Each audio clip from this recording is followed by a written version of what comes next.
All right, welcome everyone. Thank you all for coming to the Fetch Your Wealth event by, is it Joan? Joan Van de Griek. Joan Van Dyke. So Joan is a seasoned certified public accountant with over 2 decades of experience. Joan successfully navigated the financial hurdles that arose when her husband, Greg, was injured on the job. Despite thinking they had sufficient plans in place, the family faced substantial out-of-pocket medical bills and financial stress due to inadequate compensation. She transformed her part-time accounting firm into a full-time business specializing in serving the unique financial needs of individuals, bridging the income gap for those facing uncertainty about their future. Joan introduces the TLC method and a simple asset production strategy, ensuring peace of mind and privacy for individuals and their businesses. Her firm offers comprehensive services, including tax assistance, life insurance, strategies for tax-free retirement income, and education on civil liability to safeguard personal assets. With Joan's guidance, families can navigate financial challenges and build a secure foundation for the future. So without further ado, take it away, Joan. Thank you, everybody. I'm so happy to be here. And big thank you to Marion for inviting us. I can't be more appreciative. All right, a little bit about us. Just a little housekeeping. Want to just put out the disclaimer for everybody, because I have to. You know, everyone's tax advice and tax situation is unique, so we do suggest you take these as ideas and bring them to whoever your financial advisor is, whoever your tax attorneys are, or your tax preparers. We're happy to chat more in depth, but again, before you implement anything, just check in with them, make sure we're all on the same page. Because if misused, you may create a taxable event. Okay, a little closer? Okay. So a little bit about myself. Pretty average in the first few years. So from 2001 to 2013, I had a career in public accounting, did audit and attestation, focused in international healthcare finance, and eventually just kind of climbed up the ranks from an auditor to eventually CFO of one of the largest outreach laboratories in Western United States. So for bandwidth size, I stepped down from Mayo Medical Laboratories, which is the largest in the country. In September 2013, I lost my job in corporate. If you all remember, accountable care was very popular right then, and we just saw tons of changes. In 2014, in January, I actually started my public accounting firm, and here's where life gets rolling a little bit. In August of 2014, I had my first child. 2 weeks later, we bought the farm in Colorado, and I actually liquidated my 401k at the advice of my financial advisor friends, because there was no other way in order to structure that without having a taxable event. Then in April of 2015, my husband got injured on the job with a brain injury, although we didn't know it at the time. In August of 2015, we started to notice a ton of changes in life, as if we didn't already have some. We started noticing personality changes. We noticed that he was forgetful, he was becoming rageful, he was just not his normal chipper self. And we realized that we were gonna have to seek some additional support in order to figure out exactly what was going on. It wasn't until February of 2016, almost a year later, where we finally actually began to get some medical help with his injury. See, we were trying to do the typical channels, what you would do with your employer, workers' comp, those types of things. And so we finally went to our private practitioner, because the reality was workers' comp was not gonna work with us in order to figure out what was going on with him. In April of 2016, I actually found out that he was diagnosed with a traumatic brain injury. What that did was it opened the doors to actually starting to care for him. However, 2 weeks later, I found out I was pregnant with my second child, who he's holding right here. And when that all happened, especially in April of 2016, there became a lot of ahas, and that ahas is what led me to what we do today as a firm and how we help individuals. We realized with the traumatic brain injury, as we learned more and more about it, that the secondary events that happen medically are gonna shorten his lifespan significantly. With that shortened lifespan, we started realizing that being in our early 40s, a traditional retirement, and actually I think then we were still in our 30s, a traditional retirement was not going to be in the works for us. We were not going to be retiring at the traditional age 65, 67 age span. Reality was that if we wanted quality of life, we had to balance what we were doing now, which was trading time for money. He worked for the city. I had my public accounting firm that was a side firm. And we needed to do something that was going to give us more money for our time and let us control our time more. And that's when I started looking about how are we going to approach this, right? I'm pregnant, so I felt like crap, put it politely. I have a toddler. I have a husband with a brain injury who's rageful half the time because he's just kind of acting like a toddler, because that's a little bit of what happens with brain injuries at times.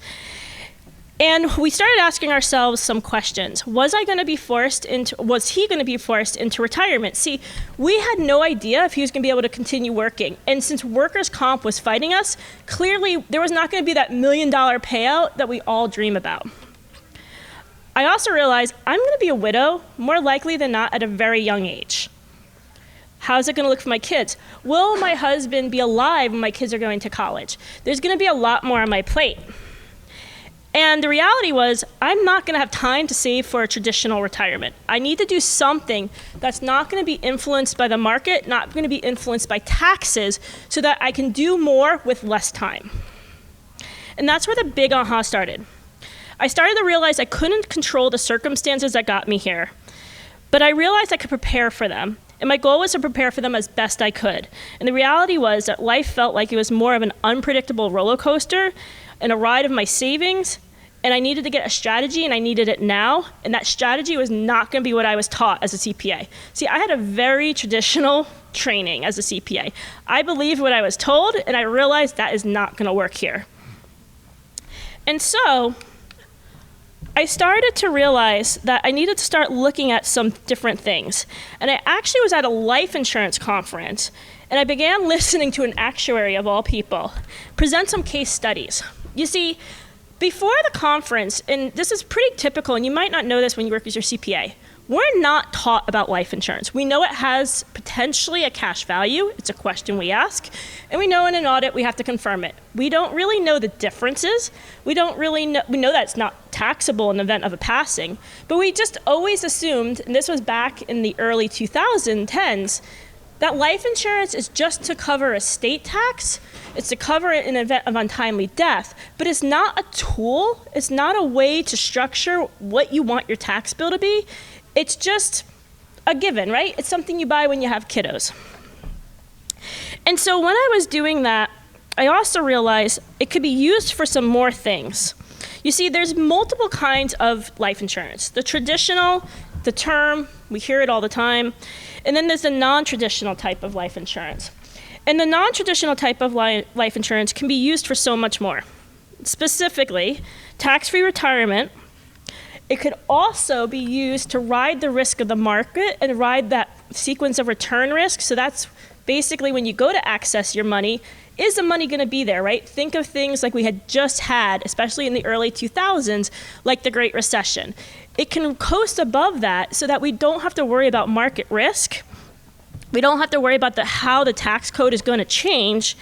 And the reality is we can go even a step deeper if we're an individual or if we have a small proprietorship, small LLC as a business owner, who were my key clients at the time, to start using it as a source of working capital that we don't have to access through the banks. You see, it's a private contract with the insurance carrier. It's not something that you have to go, brother, may I borrow money for, right? We're not subject to underwriting in the sense of a bank and the economic changes that are happening at the time. So now all of a sudden, not only is this a tool for me, this is a tool also for my clients in order to have more money. And then lastly, we've seen others here at this, we talk about banking upon yourself, right? That is when you purposefully kick this up a notch and you use it in order to maybe invest in other assets that you're wanting. We use it in order to maybe expand your business if it has a lot of capital. You can see if you have a farm, you need capital, you need tractors. That's just the way of life. And that is very, very capital heavy. And now all of a sudden, we don't have to use a bank for that either. So this became kind of a little bit of an obsession early on, because I started to realize that life insurance isn't what it typically is associated with, which is untimely death, paying estate tax. All of a sudden, it's far more. And the reason I think that this is because the reality is mass media is doing what is easy, right? The easiest type of insurance to put out there is term. We even hear people on major networks and major podcasts talking about buy term, invest the difference. But the reality is that doesn't work for everyone, right? In some cases, like my own, I needed a different strategy. And it's also helped my clients develop their own strategies. The other piece is, and I think this is where it becomes too complicated for many, is that you have to be insurable. However, if you have a concern about insurability, you start to realize, as you've done case by case by case with others, that the reality is there's many ways that we can overcome that when you're working with the right agent, the right broker, the right carriers, the right products.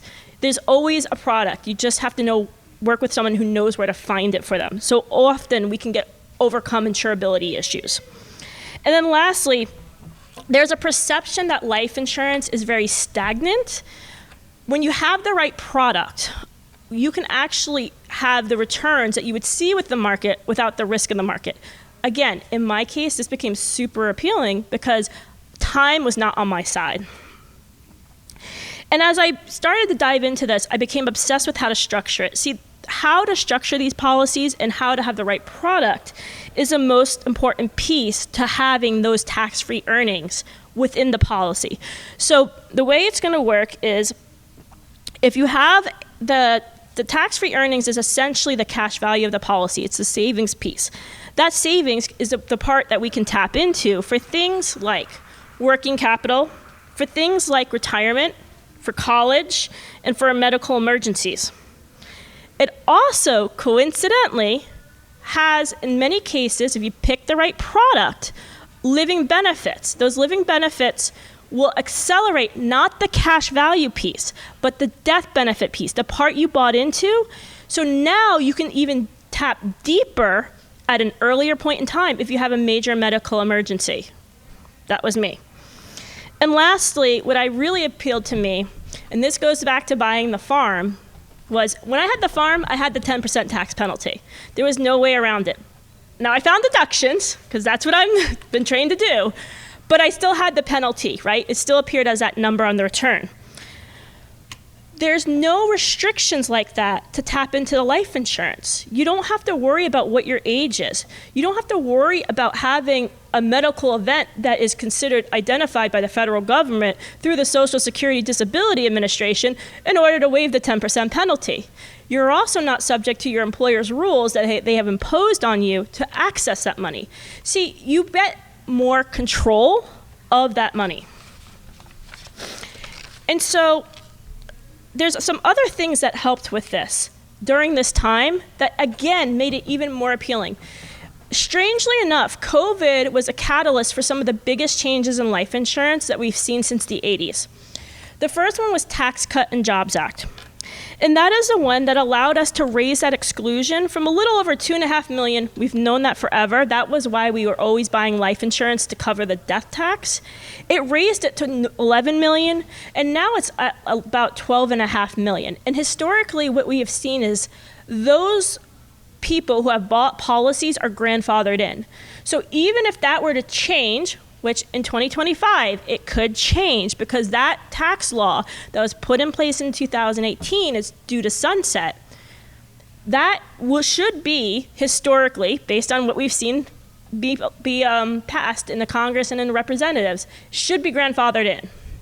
The other piece is that in 2021, and sorry, this is a little bit of alphabet soup, the Consolidated Appropriations Act, so this is about round 3 of the COVID tax reform, everything, that enabled a life insurance policyholder to put more cash value into a life policy. Now, these are ones that we're writing at this time, but before that, it shrunk how much death benefit we had to carry by a third. So essentially, it let us put a third more value into the policy tax-free.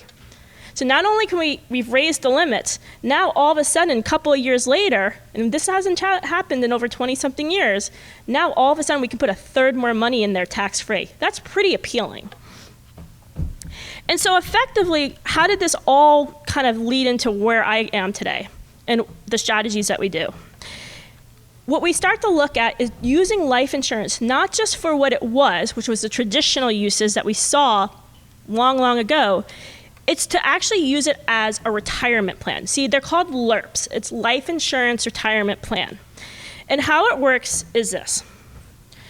A person would buy the minimum amount of life insurance and the minimum death benefit allowed, that's set by the IRS, and contribute the maximum amount of cash value that they would need to carry to have the projected cash flow they desire for retirement. Okay, so tongue twisters. Basically, we're buying the least amount of policy to put the most amount of cash value to meet our goal. That goal is not set by things like the IRS as far as you can only contribute $20,500 like a 401k. That goal is not limited by how much we put into Roths. It gives us more power. The index universal life insurance is a type of insurance that we're talking about right here. Specifically, it's a permanent life insurance, meaning that it's never going to expire. It's important because the indexing allows for the policy to grow with the market. Now, we're not in the market, but it lets us grow with the market. The policy has some other traits. Now, there's a cost of insurance.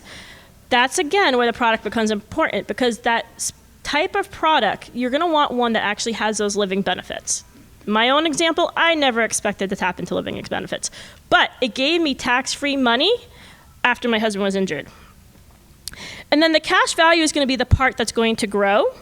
And the key is any money that you put into the policy is never going to devalue. See, again, this is a product thing, so you really want to ask a lot of questions, but the reality is many of the products today have a 0% floor. So if the market goes down, anything you put in, anything you accumulated is locked. Market goes up, you go up.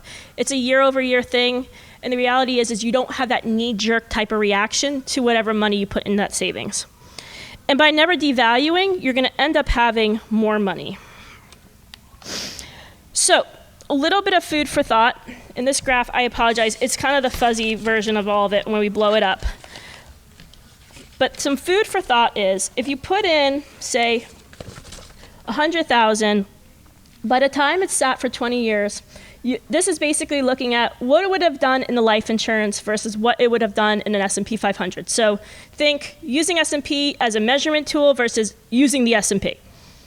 You can see that you'll have more money by never devaluing. That's what we call, in a nutshell, a sequence of return risk, right? We are eliminating the return risk. We'll have more money.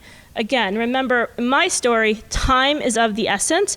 I don't have time to rebound. And then, where this is going to be a little bit different as well from traditional life insurance is that, unlike it, we don't have the age restrictions of when and how we put the money in. We don't have the restrictions on the purpose. We don't have the restrictions on the contributions. Now, parents can buy these on their children, start to put just a few dollars away every single month. And the reality is because of time, here it's working on their side, they will have money not just for education, but for retirement, to be an entrepreneur, to basically let life take them in the direction they want to go in. And they don't have to dictate ahead of time how they're going to use the money. Families can use them in medical emergencies. So even if you don't want to tap into necessarily the death benefit, you'll have that cash value to tap into without creating any kind of taxable events, without having to get permission from an employer, having to get permission from the federal government to be actually designated as being impaired in some way. And then businesses can use these as key person policies. And so the way that would work with a business is you might buy it on a key person. You can also buy it on board member if you're a nonprofit. And you can then take that money, you place the money in, and if you have a projected, what we call capital expense plan. So basically, you think in 5 years you're going to be buying a tractor, but you're not buying the tractor now. You can borrow from the policy whenever you want, you can pay it back as if you had borrowed from one of the big ag banks. But the difference is you're in control of that repayment. You're in control of taking that money out.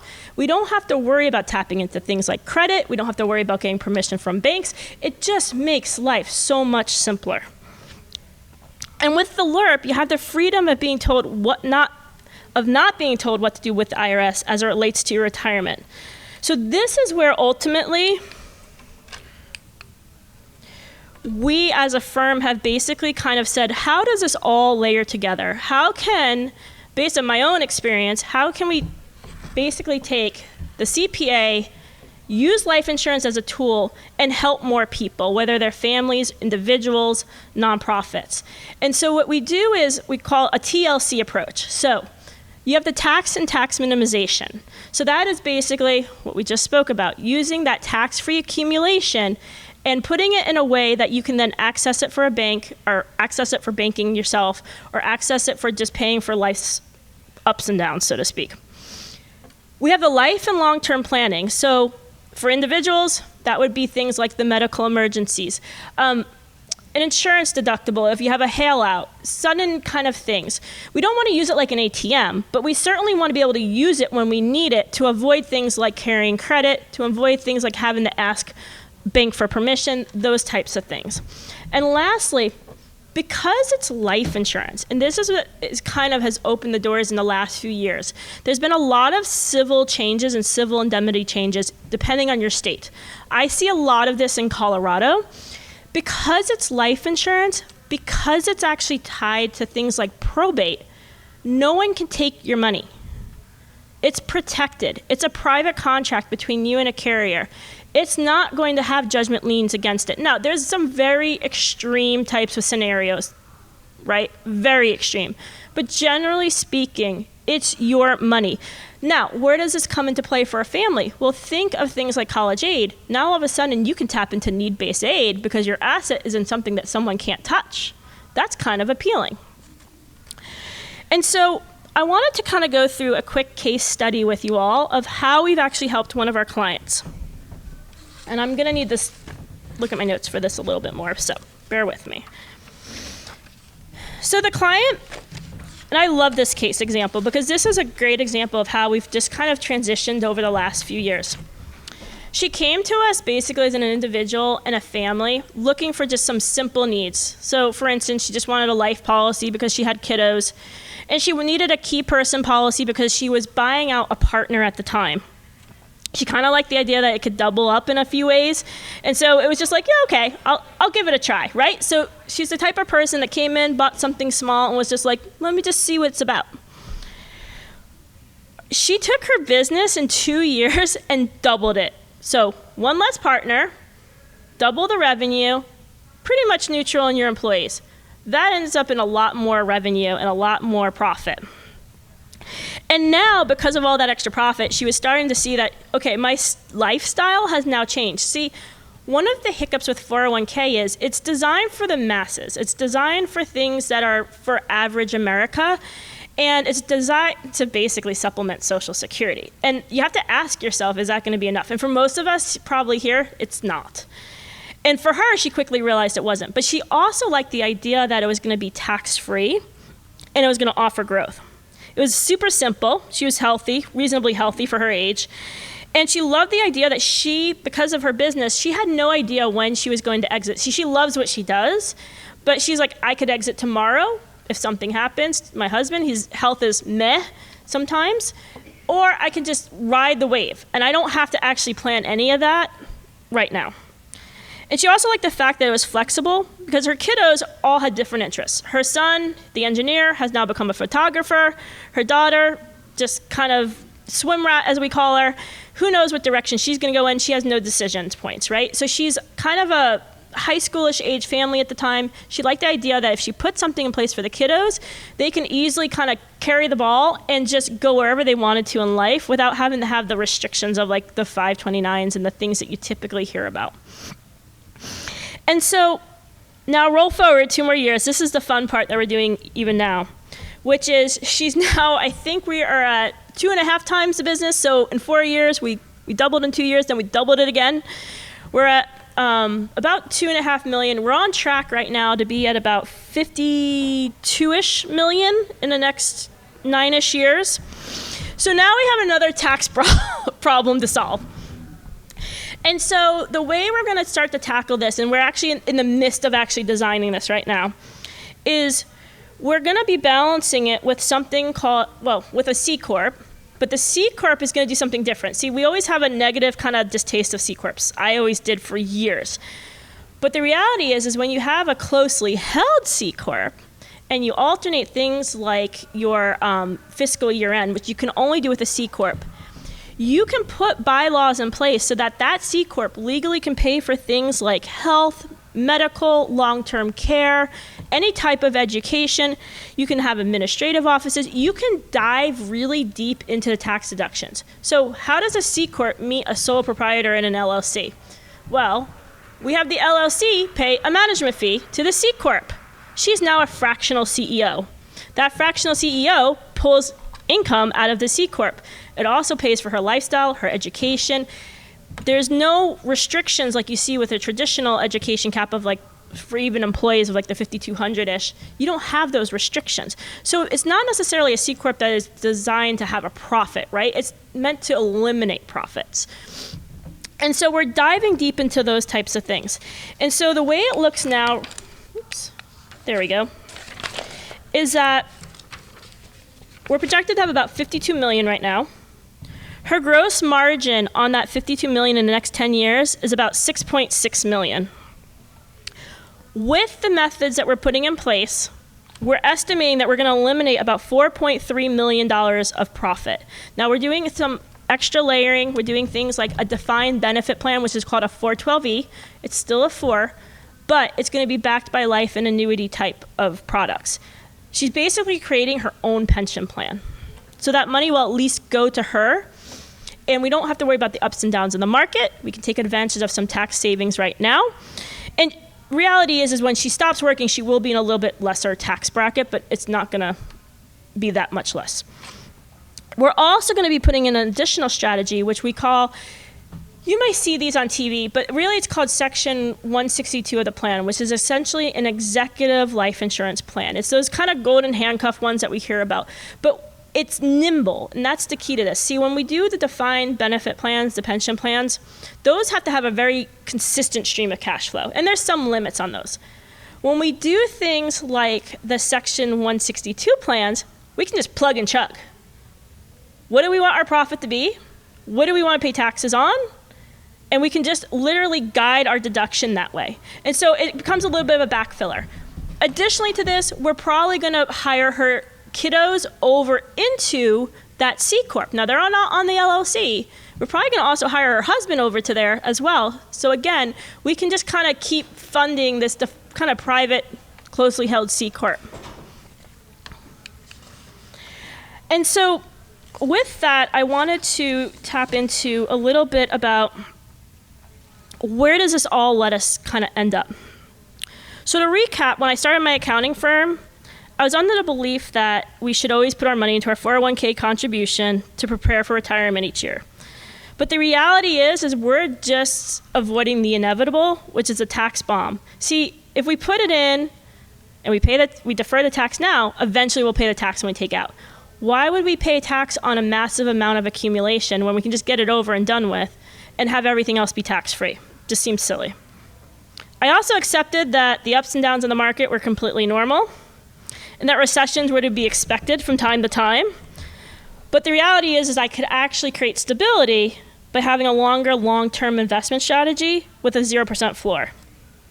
I also realized that watching my account fluctuate by as much as 35%, I thought at the time was acceptable and that was normal. I think 2007, thanks everybody. And the reality is I don't have time for that in life anymore, and I don't want to expect that over my lifetime. I want to be past that. Instead, I use the index universal life so that I can get all of the highs of the markets without having the traditional losses. And I also have more tax-free income. So that kind of wraps us up for today. We would love to hear from you guys, and this is how you can get a hold of us. And if you want to dive into any scenarios, we're happy to chat about your own situation. There's definitely some additional ideas that we can do beyond this, but hopefully the case that we presented kind of gives you a little bit of food for thought on how you might apply this to your own business or just to your own lifestyle. The reality is there's plenty of different ways in order to embed this besides just a LERP to give you tax-free income. And then for that, I think Hannah, I think most of you have a pouch, a little tech pouch. We're going to be raffling off a Starbucks gift card. And we have, let's see, oops, sorry, I'll go backwards. And we also have, these are some of the books that I would suggest. The best part about these is it kind of just tells you where these are not all the same. And that's the biggest piece that I learned over the past few years, is you really need to know what product you're getting into.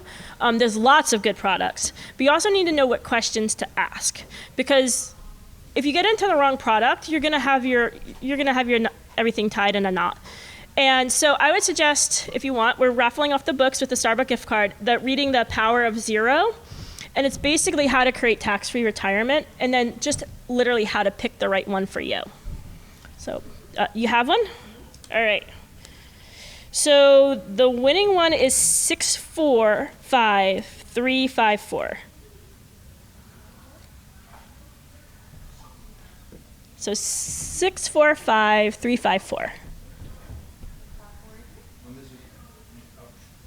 Yeah, it's in the pouch.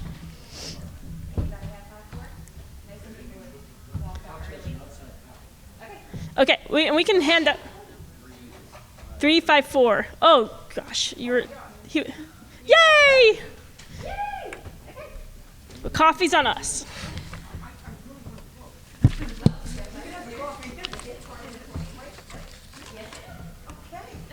I'm not even sure what the last slide was. Thanks, everybody. Oh, yes. Sorry, I have homework from Hannah. So we're also doing a raffle at the table. If you want to come visit us, just say hi. If you join with our newsletter, and that QR code is at our table, we're also raffling off a Yeti cup with a $25 gift card to Starbucks, or I can do the guy across the street if you prefer that one. And we would love for you to join that newsletter as well, or book a call with us. And those QR codes, this is a book the call one, but we also have the Yeti one at the table. Just come on by. We're happy to chat and just brainstorm with you. We love doing that part. So we would love to hear from you all. Oh, yeah. Okay. Thank you. I don't read my notes. I'm a squirrel, as Hannah likes to tell me. Also, if you book a call with us, we're going to be raffling off a 2024 tax return. So if anyone wants to just get their tax prep done for free, I'm here for you. So, yep. Oh, perfect. So we'd love to, I don't know, I think we're going to pick that probably tomorrow night, I think, right? Oh, okay. And we'll have your email to send that out and let you know if you won. So thanks, everybody.